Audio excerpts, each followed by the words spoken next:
up, guys? Hey, man. We're about to make a sock mask from a sock. I said sock twice. Boom! Let's go. Let's see how we do this, man. So listen, you take any sock, not any sock, not a stinky sock, a brand new sock. I just took this out the package, man. This is fresh. Ah, glorious, glorious, glorious. I would not be able to do that if this was my actual sock. So listen, you take a brand new sock out of the package, right? So you take it like this. Hopefully I don't mess this up. You take it like this, boom. You lay it down. You cut off the top. Like so. If I can do it, if I know how to cut, I'll be all right. So boom, I cut off the top of the sock, sort of like that scrunchy little portion that gives if you're using a tube sock. Boom, I sit there right there. Sit right there, boom. I have it like this. I cut off the bottom, just the toes. The portion of the sock here. Again, you can make it a little bit longer, a little bit shorter. Sort of your preference along with that. Boom, I cut that off. Toes, sit over there. And they're not stinky, so it's still all good. Then what I do is I take this middle portion right here, right? I take this and I cut it straight through like this, as evenly as I can. Let's see how even I can cut. I didn't do well in crafts class as a child. So, we'll see, right? And so you cut it as so. So far, it should look like this. This has been like 30 seconds so far, right? I don't know. Then what you do is, you take this portion right here, right? And you cut a little slit, not all the way through, but you cut just a slit right here, about, maybe about a thumb length, or width, right? So I'm cutting it a bit, just a bit like that, right? Boom, one on one side, and then boom, one on the other side. If I can get this to cut through. Nice, boom. Then, like these little corners right here, you don't want these little corners bothering you. So just cut the little corners. It looks like a triangle to me, so I'm gonna call it a triangle. Boom. Cut the triangles off there, bang. And then right here, we cut the triangle, again, off right here. I'm talking like this is gonna come out beautiful, so we'll see. Boom. Triangles off. Let's see what this bad boy's looking like. In 3, 2. Oh. Oh. Oh. Oh.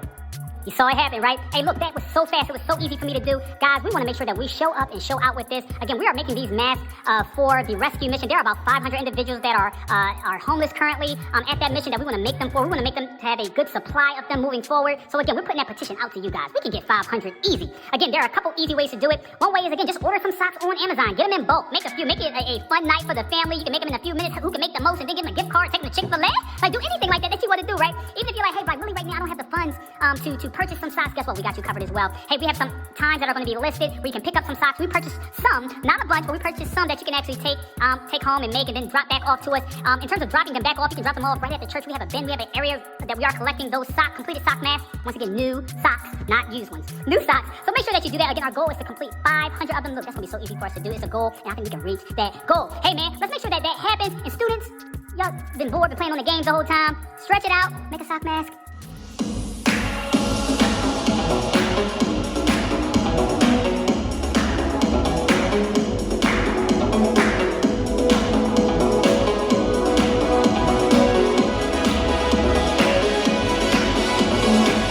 Waking up knowing there's a reason. All my dreams come alive. Life was for living with you. I made my decision. You lift me up, fill my eyes with wonder. Forever young in your love, this freedom's untainted. With you, the moment is wasted. The sun now bursting through the clouds, black and white, turns the color all around.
and I'm so excited about it being summertime!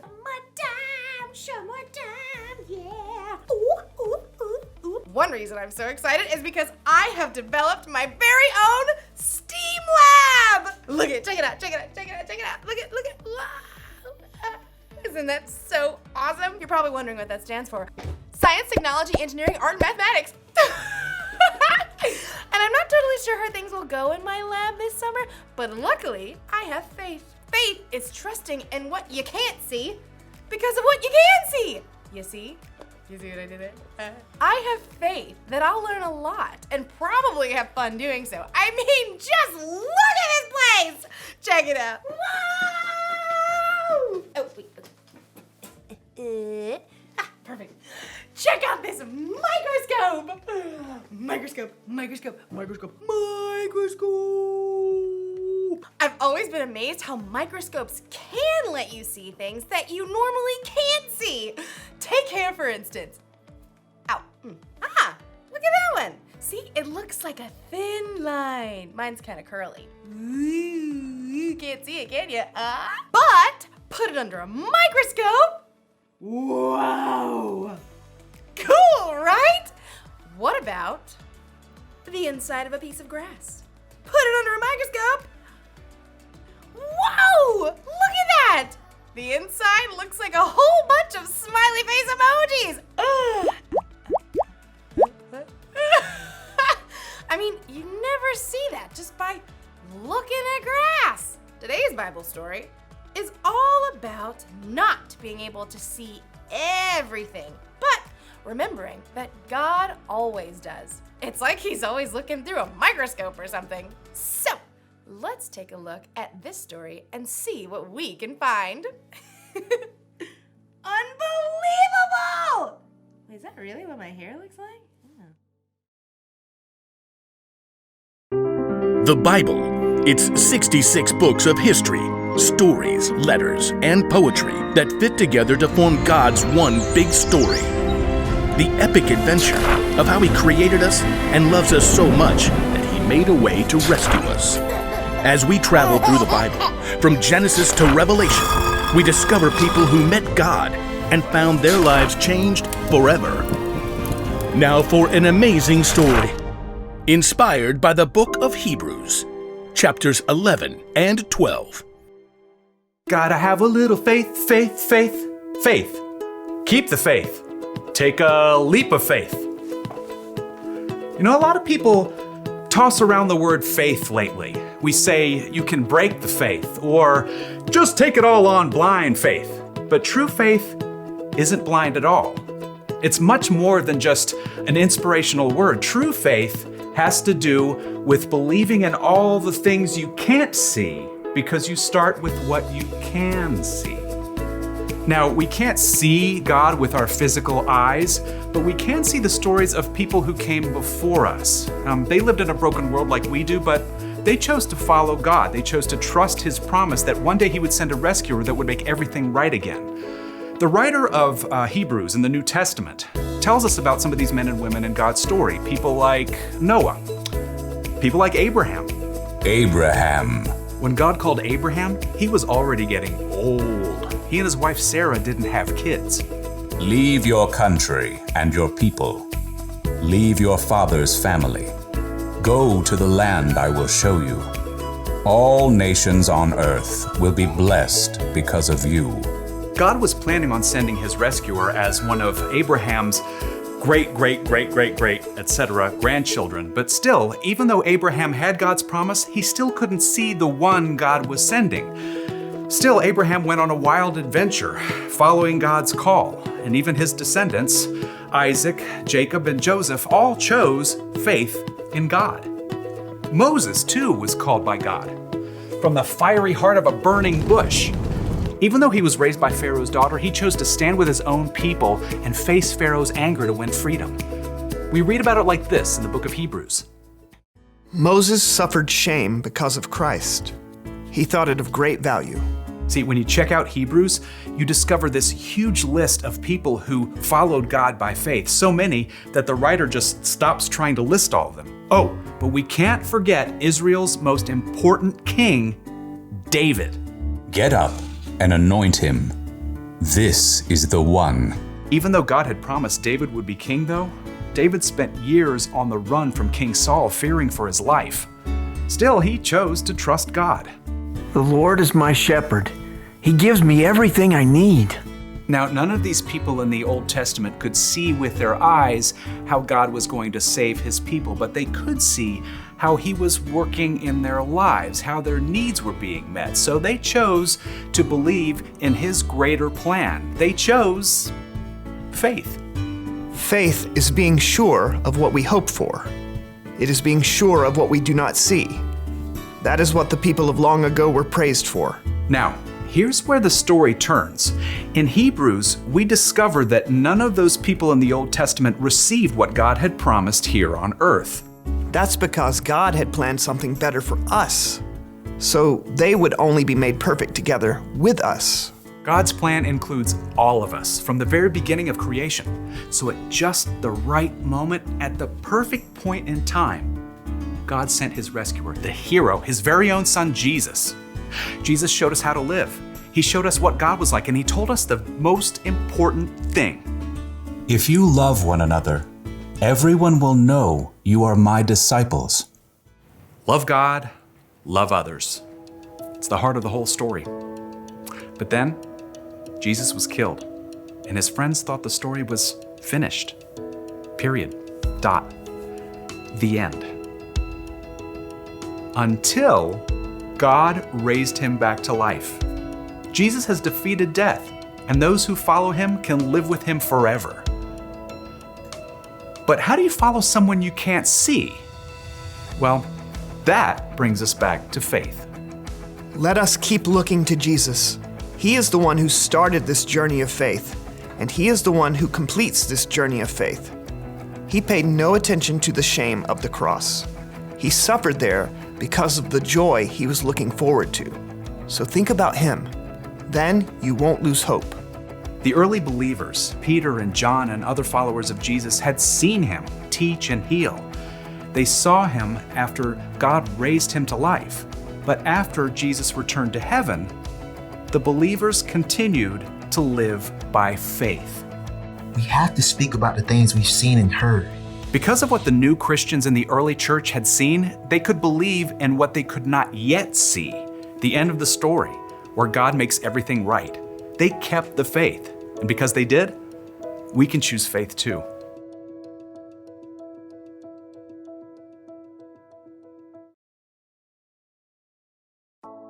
Woo! Take a look at this one. Any guesses on what that is? It's the inside of a carnation stem.